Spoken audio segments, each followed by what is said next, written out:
صلى على الحبيب ودوس اللايك بتاعك يا وحش، ويلا نبدأ. الأولى من صن داونز عن طريق مابويه وبتروح بعيد عن المرمى، بس التانية صن داونز ما يرحمش فيها، وغلطة غريبة من خط دفاع النادي الأهلي. كرة أرضية تعدي من الكل وتوصل للاعب زواني اللي بيسجل أولى أهداف صن داونز. صن داونز في 2019 كان فريق مرعب، بس النادي الأهلي هو اللي ساعده إن هو يعمل عليه سكور تاريخي. الأهلي يرد بأول كرة ويشيلها الحارس، بترد صن داونز بكرة أرضية بعيدة عن مرمى الشناوي، والمباراة بقت رايحة جاية. دفاع الأهلي حرفيا بقى شوارع، وكرة انفراد بيشيلها الشناوي بغرابة، وهدف ضايع لصن داونز. صن داونز على طول ما يضيعش وقت، كرة ثابتة تتلعب توصل على رجل اللاعب ألانسيا اللي بيحطها في الشناوي وبيسجل تاني أهداف صن داونز، والمباراة بدأت تروح في سكة تانية، وصن داونز بتسجل التاني في الأهلي مع انتظار ردة فعل قوية من لاعبي النادي الأهلي، بس ما كانش فيه أي ردة فعل، وسيرينو كان هيسجل التالت، وكرة خطيرة بتضيع على صن داونز. الرد كان من أجاي بس بتطلع بره وبعيدة، والأهلي بيجي من بعيد. هجمات صن داونز خطيرة، وكرة انفراد تاني بيشيلها الشناوي، وسرحان من دفاع النادي الأهلي اللي ما كانش موجود في المباراة. التانية كانت هتخدع الشناوي وبتخبط في العارضة وتطلع، وده أسوأ شوط للنادي الأهلي لحد دلوقتي. التالتة مكانها كان في الشبكة وبتخبط برضه في العارضة وتطلع، ودفاع الأهلي وقتها مش عارف أقول عليه إيه بصراحة. الأهلي بيرد بتسديدة خطيرة من عمرو السولية والحارس بيصدها، بترد بعدها صن داونز بتسديدة برضه قوية والشناوي بيشيلها. المباراة حلوت والأهلي كان هيسجل الأول، بس السولية بيضيع فرصة كبيرة على النادي الأهلي، وبيخلص الشوط الأول. شوط كان كارثي على النادي الأهلي، ومستنين ردة فعل قوية في الشوط التاني، وبيبدأ الشوط التاني. ولأن دفاع النادي الأهلي ما كانش موجود أصلا، كرة ثرو باص بتتلعب بمنتهى السهولة، وبيحاول يشيلها الشناوي،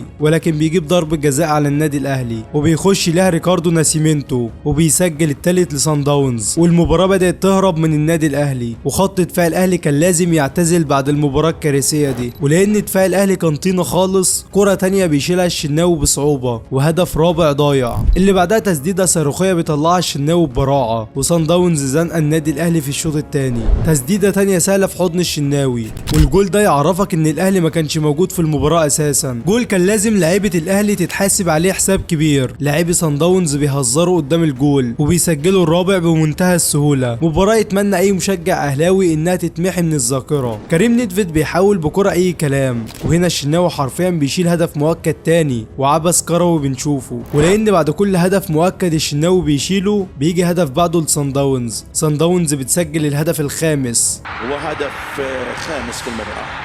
ورصاصة الرحمة في النادي الأهلي. مباراة أحداثها غريبة، ودفاع الأهلي كان شارب حاجة قبل المباراة. مباراة يتمنى أي أهلاوي إنها تتمحي.